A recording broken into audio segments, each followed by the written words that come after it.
Hello everyone. Continuing with our unit 4 part 2, that is balancing of reciprocating masses.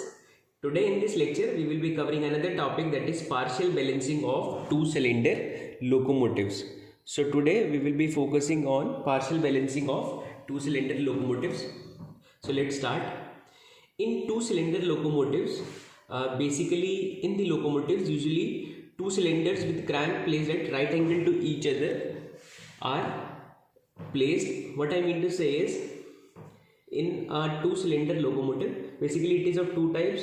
First is inside cylinder locomotive and second is outside cylinder locomotive. What are inside cylinder locomotives and what are outside cylinder locomotives? Consider the two driving wheels of, say, this is a symmetrical axis. These are the two driving wheels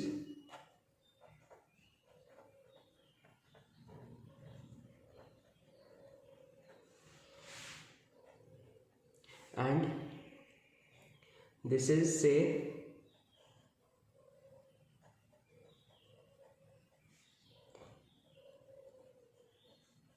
crank 1 and this is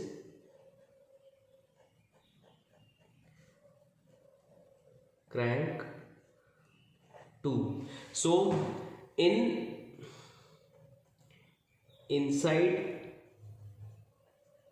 cylinder locomotive, the cranks are placed inside the two driving wheels. So in inside cylinder locomotives, the two cylinders are placed in between the planes of two driving wheels, as you can see in this figure. But in both the cases, that is inside cylinder locomotive and outside cylinder locomotive, the cranks are placed 90 degree to each other. That means these cranks are placed 90 degree to each other. So this is the example of inside cylinder locomotive. In inside cylinder locomotive, the two cylinders are placed in between the planes of two driving wheels, as you can see in this figure. Whereas in outside cylinder locomotives, I'll draw for outside also. Say these are the two driving wheels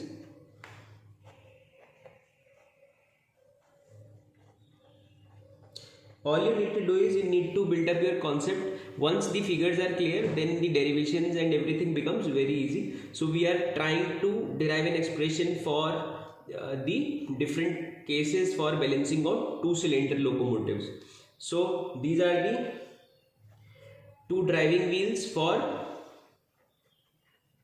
outside cylinder locomotive. So in this case, the two cranks, say this is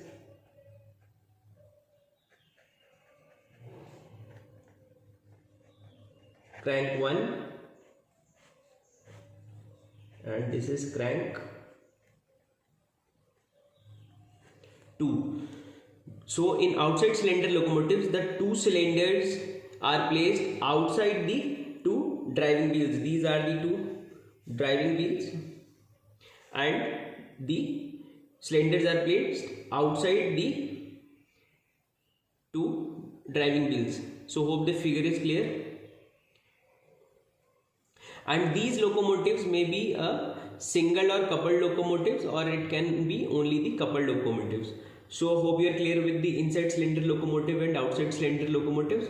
Yes, now we will study about the effects. So before studying the effects, let me tell you, a single or uncoupled locomotive is one in which efforts is transmitted to one pair of the wheel only, whereas in coupled locomotive, the driving wheels are connected to the leading and trailing wheels by an outside coupling rod.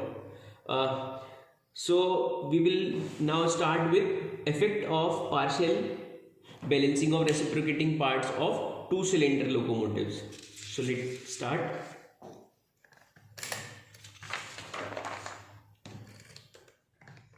So our topic for today is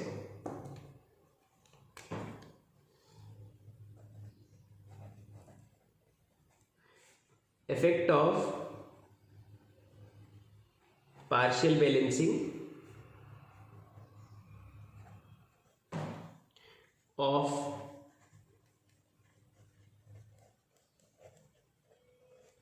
reciprocating parts of two-cylinder locomotives. In case of two-cylinder locomotives, we have three different cases for studying the effects of partial balancing. So in the effect of unbalanced primary force along the line of stroke, effect of partial balancing or primary unbalanced force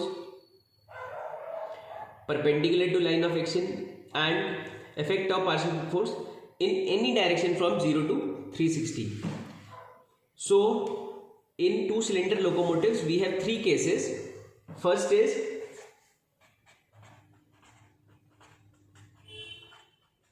variation of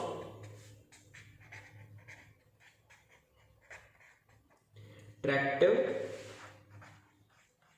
force. Variation of tractive force. What is this tractive force? It is the resultant unbalanced force due to two cylinders along the line of stroke. I will show you with the figure also. So what is variation of tractive force? It is the resultant unbalanced force due to two cylinder along line of stroke or line of action. It is known as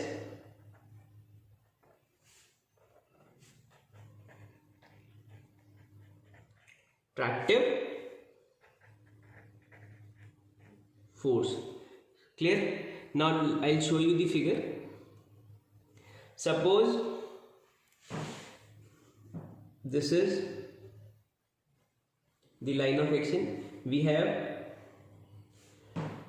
a crank inclined, say crank OA, inclined at an angle theta. We have a connecting rod. This is a piston of mass M. This is our crank. This is connecting rod. This is the line of action for the cylinder. So what we are trying to do is we are trying to study the variation in tractive force. So let this be a vertical angle. We know that unbalanced force along the line of stroke of cylinder 1 will be how much?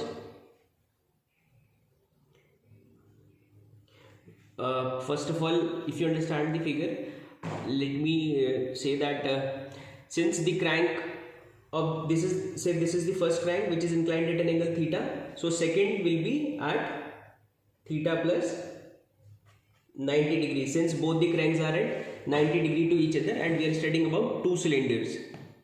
So let small m is the mass of reciprocating parts per cylinder.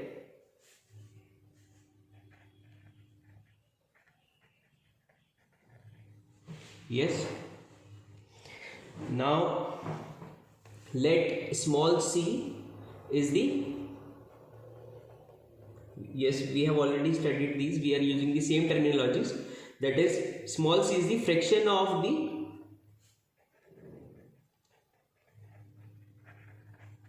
reciprocating part to be balanced. Yes, now we know that unbalanced force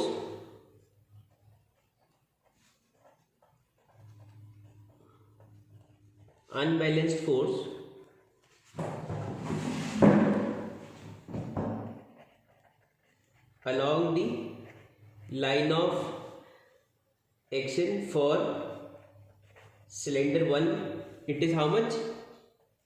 We have derived it in the previous lecture. It is 1 minus C m r omega square cos theta. Yes, let it be equation 1. So where is the C is the fraction of reciprocating part to be balanced, m is the mass of reciprocating parts, r is the radius of crank. I am showing in figure also. Omega is the speed which with this crank is rotating, that is the angular velocity of this crank OA, and theta is the angle which it is making with line of action. So this 1 minus C m r omega square cos theta. Yes, so perpendicular it is how much? M r omega square sin theta. This is not required, but still. So for first cylinder, unbalanced force along the line of stroke will be 1 minus C m r omega square cos theta. Similarly,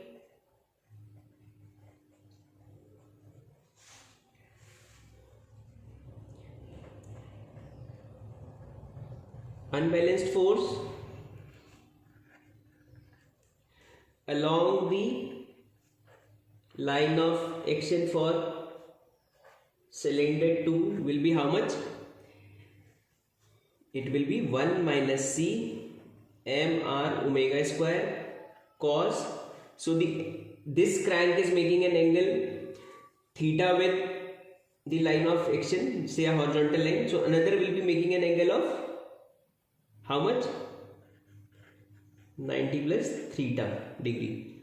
Hope it is clear. Yes, let it be question second. So variation in tractive force, the definition says that the resultant unbalanced force due to two cylinders along the line of action is known as tractive force. So that means the total tractive force will be, so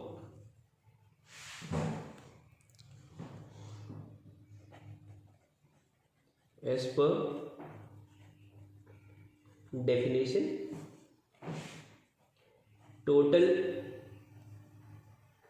tractive force for two cylinder locomotive engine, let it be Ft, will be equals to, it will be equals to the unbalanced along the line of action because of first cylinder and because of second cylinder, that is equation first plus equation second. Our equation first is this 1 minus C m r omega square cos theta, and second is 1 minus C m r omega square cos 90 plus theta. So it will be m r omega square cos theta, say 1 minus C m r omega square cos theta plus 1 minus C m r omega square cos 90 degree plus theta. So taking 1 minus C m r omega square constant, it will be how much? Cos theta plus cos 90 plus theta. Cos 90 plus theta is how much? Minus sin theta. Yes, since cos 90 plus theta is minus sine theta. So this is our total tractive force, or we can say this is the resultant unbalanced force. This is the resultant unbalanced force along line of stroke. So the definition says the tractive force is the resultant unbalanced force along the line of stroke. This is its derivation. Hence derived. Now the tractive force is maximum and minimum. We will try to find the maximum and minimum. This Ft will be maximum or minimum when this is say a constant term, when this cos theta minus sin theta is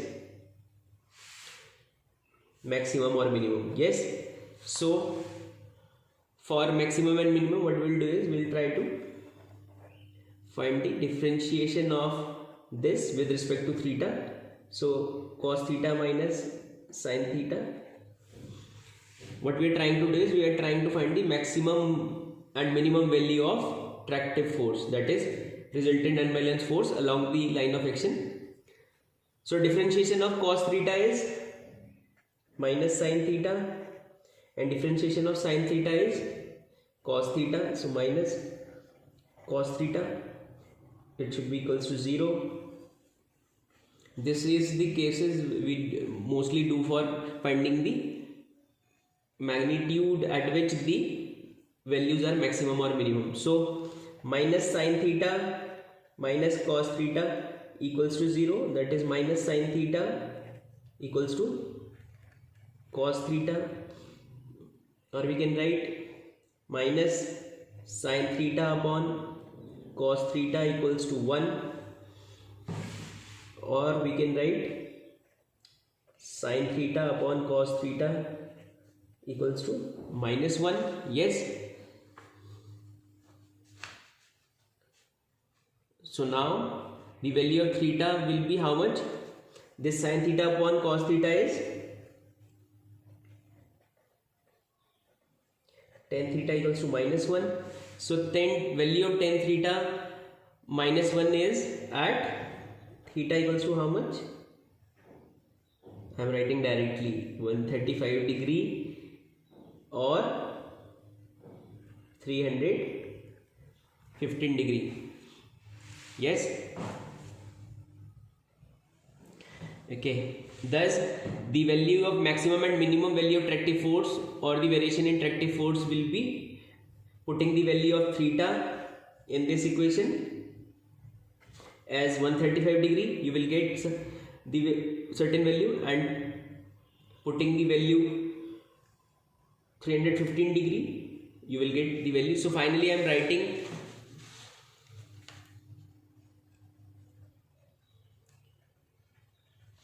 maximum and minimum Ft as Ft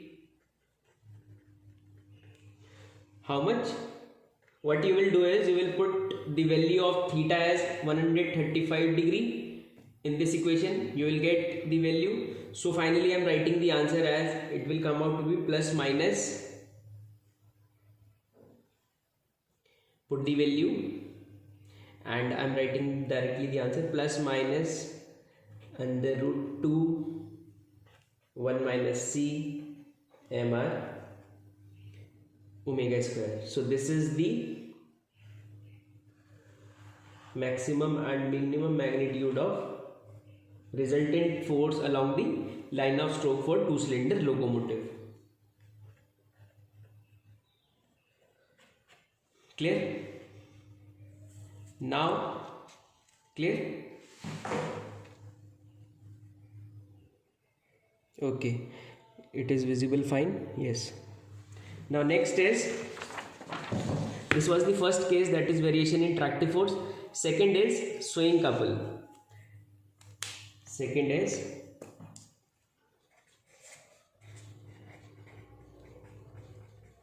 swaying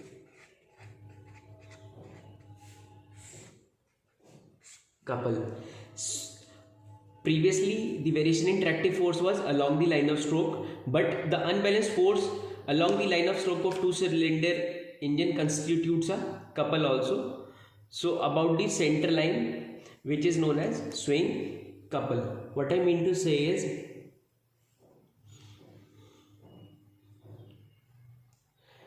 suppose we have a center line y1, okay, we have, say this is the line of action for cylinder 1. Yes, so the unbalanced force along the line of section will be mr omega square cos theta, and since two cylinders are perpendicular to each other, I am just taking along the line of stroke in reference to line of stroke for first cylinder. This is the, say, line of action for cylinder 2. So here the force will be 1 minus c m r omega square cos, I have tilted it to theta plus 90 degree. That means it will, so both these are separated by, say,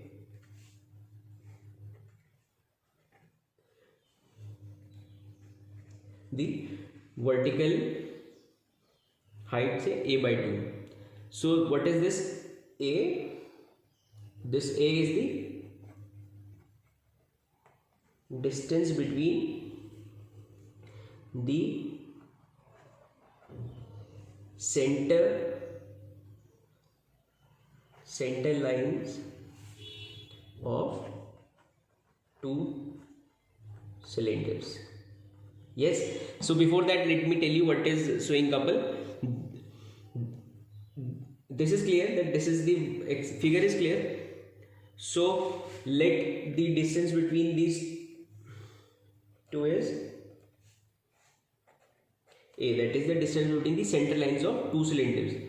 It is, say, a, and we have drawn a center line yy, which is at a equal distance of a by 2 for both. So line of action for first cylinder is 1, and the force is 1 minus c mr omega square cos theta, and for second cylinder 1 minus c mr omega square cos theta plus 90 degree. Okay. The unbalanced force along the line of stroke of two cylinder constitutes a couple about the center line O. That means they form a couple. Say C1, this is C2 along this center line. So this couple has swaying effect about a vertical axis and tends to sway the engine alternately in clockwise and anti-clockwise direction. The couple is known as swaying couple. So what is this swaying couple? It is a couple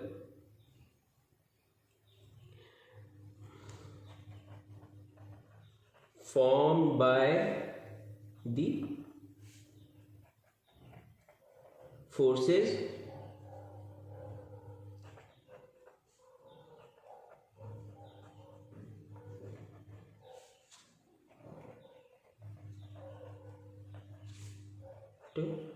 along the center line yy. What I mean to say is, suppose if swaying couple is represented as, say, CS, so this CS will be the couple due to this force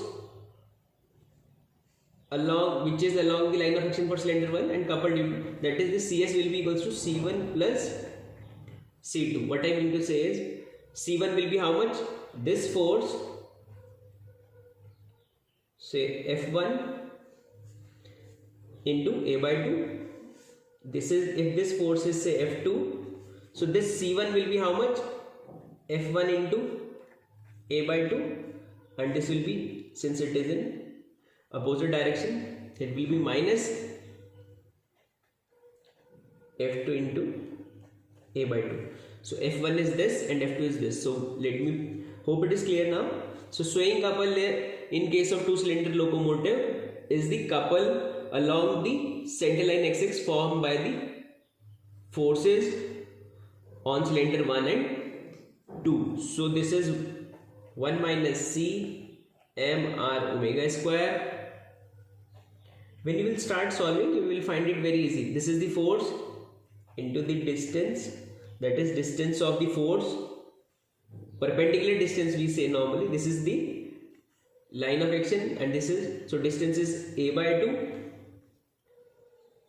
Now for second it is minus 1 minus C m r omega square cos 90 plus theta into a by 2. So take 1 minus C m r omega square a by 2 common. This is cos theta minus cos 90 plus theta. So cos 90 plus theta is how much? It is cos 90 plus theta is how much? We have done in the previous also. It is minus sin theta. So minus minus plus. So it comes out to be 1 minus C m r omega square a by 2. This is minus sin theta. So it will cos theta minus minus plus sin theta. I am writing directly. So this is your derivation for swaying couple. Hope it is clear. So hence derived. So swaying couple for two-cylinder locomotive is the couple which shows the swaying effect about a vertical axis and tends to sway the engine alternatively in clockwise and anti-clockwise direction. And this couple is known as swaying couple. So we have a center line YY in which we have a couple from the forces along the line of action for cylinder 1 and 2, that is C1 and C2. So swaying couple is the total couple or the resultant couple acting along this center line YY. Now again for this maximum and minimum value, let me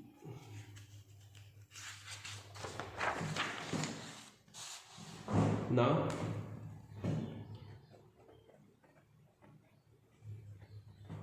the swaying couple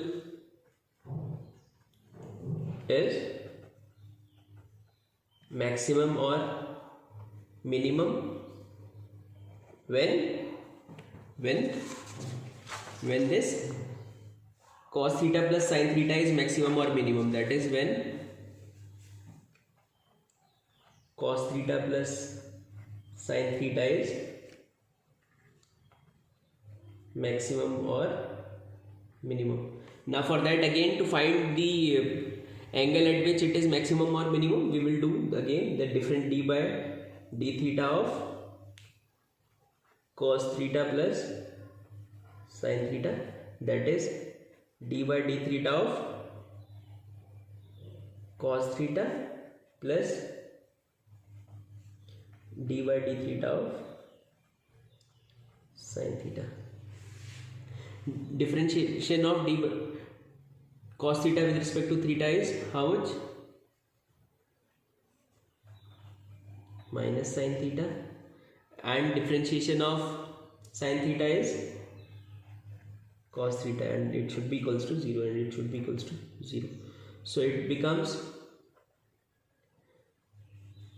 first let me write here, minus sin theta equals to minus cos theta, minus minus cancel, so it becomes sin theta upon cos theta equals to 1. So therefore tan, I am writing here, tan theta equals to 1. So theta will be equals to how much? 45 degree and or how much? 225 degree. Now again put this.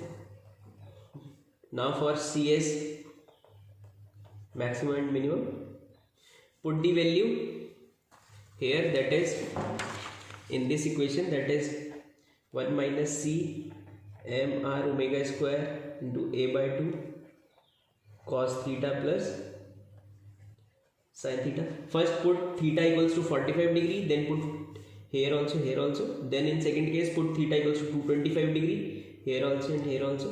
You will get two different values for the maximum and minimum values of the swaying couple. So it will come out to be how much? I am writing directly. It will come out to be plus 1 by root 2 1 minus c m r omega square a by 2, as cos 45 is how much? 1 by root 2. Sin 45 is also 1 by root 2. Put this value, you will get the answer. So finally answer will come out to be how much? Plus minus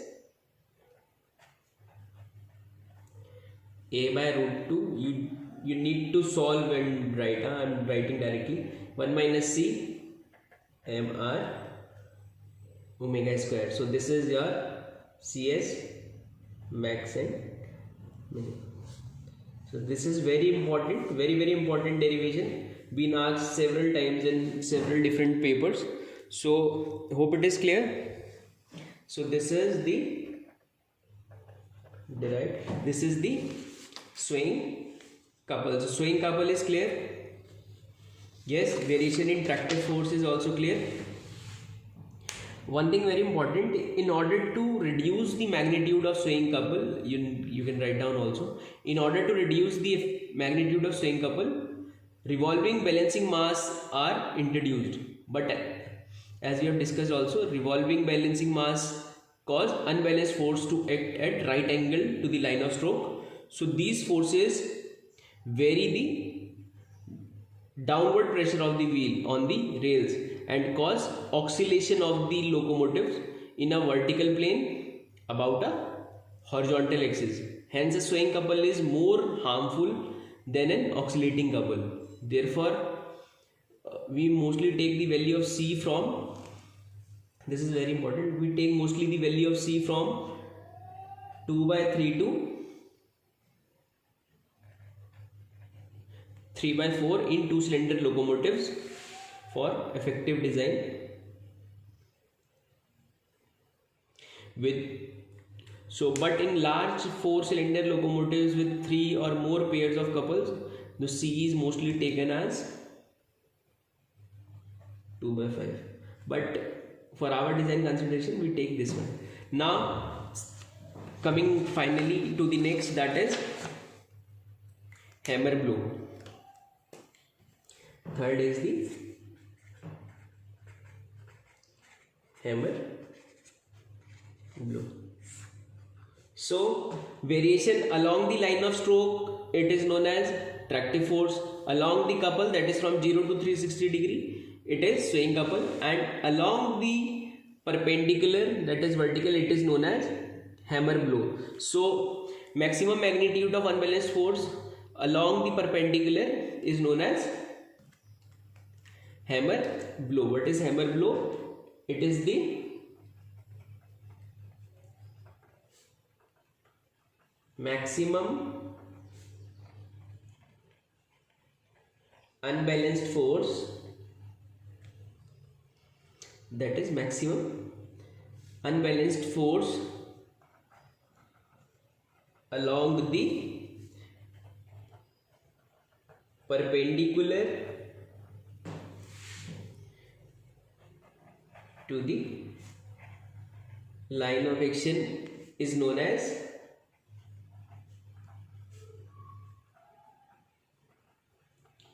hammer blow. Yes, Now we know that unbalanced force along the perpendicular to the line of stroke due to balancing I'm just show you which we derived last time also. So what we did is we have made a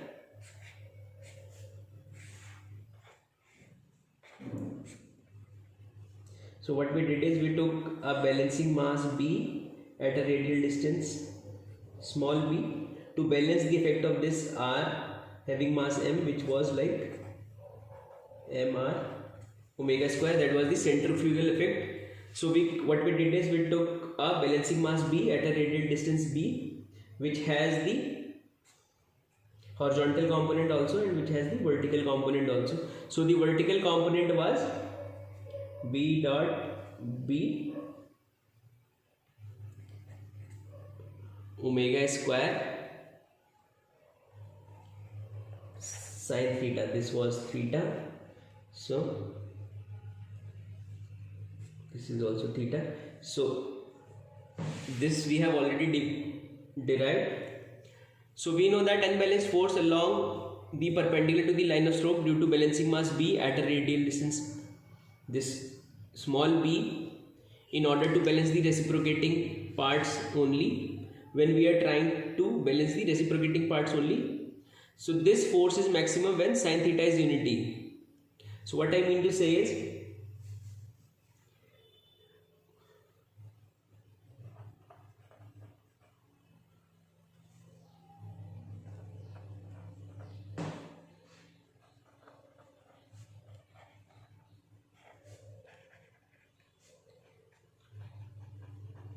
unbalanced force along the perpendicular axis was how much? B dot B omega square sin theta. Yes, and this value will be maximum when sin theta is how much? 1. So hammer blow will be equals to B dot B omega square. Hope it is clear. Where B is the balancing mass and capital B is the balancing mass,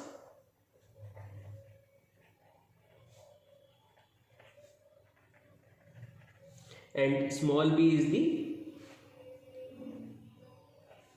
radial distance of balancing mass from axis of rotation. Yes, hope it is clear. Now this is what we are trying to study is we are trying to study a locomotive where I'll show you with figure. We are trying to study a locomotive where the two cylinders are perpendicular to each other. Now this perpendicular force which is acting, known as hammer blow, this effect of hammer blow is to cause the variation of pressure between the wheels and the rail. What I mean to say is it creates a pressure between the wheels and the rail. Now if this P is the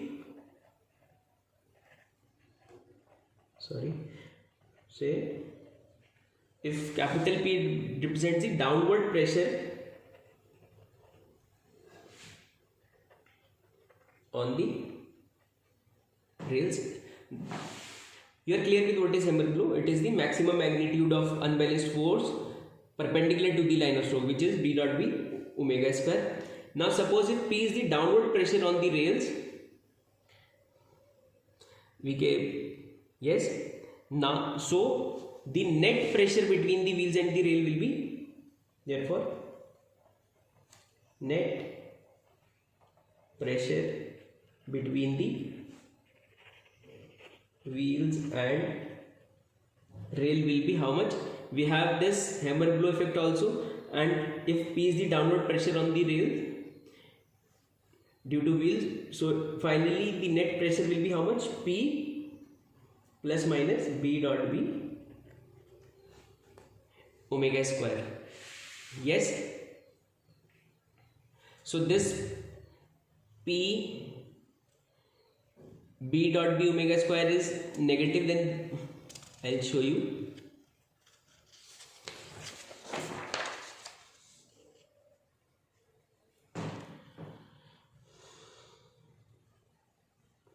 Now if P minus B dot B omega square, this expression is, if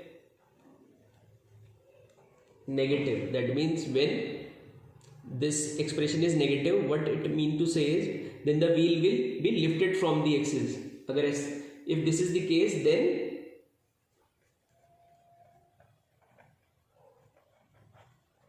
wheels will be, these are the effect, so we need to reduce this. So if this value is negative, hope you're understanding, that means the downward pressure on the rail minus B dot B omega square, if this is negative, then wheels will be lifted from the rail. So what we need to do is we need to keep this to a optimum range. Therefore, what will be the limiting condition? Limiting condition will be, in order to reduce, or in order to make that the wheel does not lift from the rail, it will be when this is 0. That is when P minus B dot B omega square is 0. This will be the limiting condition, so that the wheels will not lift from the rail, because if it goes negative, the wheels will start lifting from the rail and it may cause accident. So for limiting condition, this pressure on the rail, or the downward pressure on the rail, will be equals to this magnitude of hammer blow. And in that case, one thing very important, the permissible value of angular velocity will be how much? Will be, since this is the limiting condition, so it will be, for angular velocity we will do that P upon B dot B will be equals to omega square from this equation. Yes, so omega will be how much?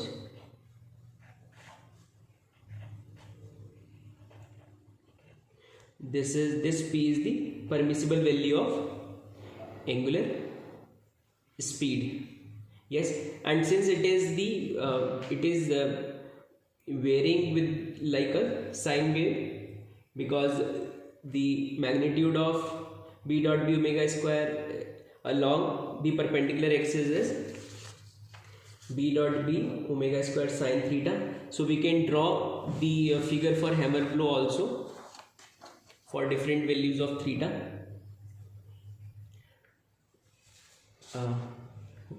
Hope it is clear, or I'll just try to draw the figure that also. Suppose this is, I'm drawing the curve also. Let this is the sine curve.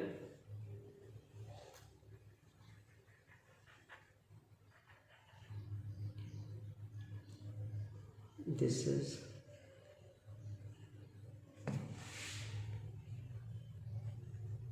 how much, say 0 degree, sine is maximum at 90 degree, then 0 at 180 degree, then negative at 270 degree, and say 360 degree. You can also draw this. This is the maximum magnitude.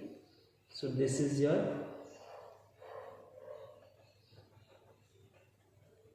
hammer blow. Yes, now from this will be, say, the downward pressure on rail, say this is P. So this can also be your hammer magnitude of hammer blow at 270 degree and 90 degree when theta is. Hope it is clear. This is when your crank is rotating from 0 to 360 degree. So hope you are clear with the partial balancing of two-cylinder locomotives. I'll take it very fast.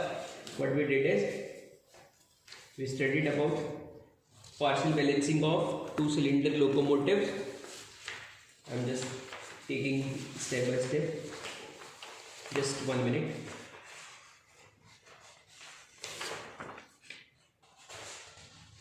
This is the complete derivation.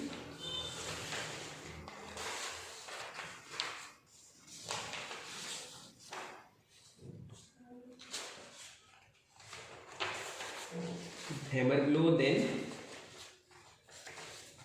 swaying couple, then so finally, to sum up, you can take the screenshots also. So finally, to sum up, I would like to say that we studied the partial balancing of two-cylinder locomotives, inside cylinder locomotives and outside cylinder locomotive. Inside is when the cylinders are inside the axis of two driving wheels, and outside is when it is outside the axis of two wheels. Then effect of partial balancing on two cylinder locomotives, it is of three types. First is variation of tractive force. We have derived the expression and we have tried to calculate the maximum and minimum value of tractive force. Then second is swaying couple. We have derived the expression for the swaying couple, and we have also derived an expression for maximum and minimum value of swaying couple.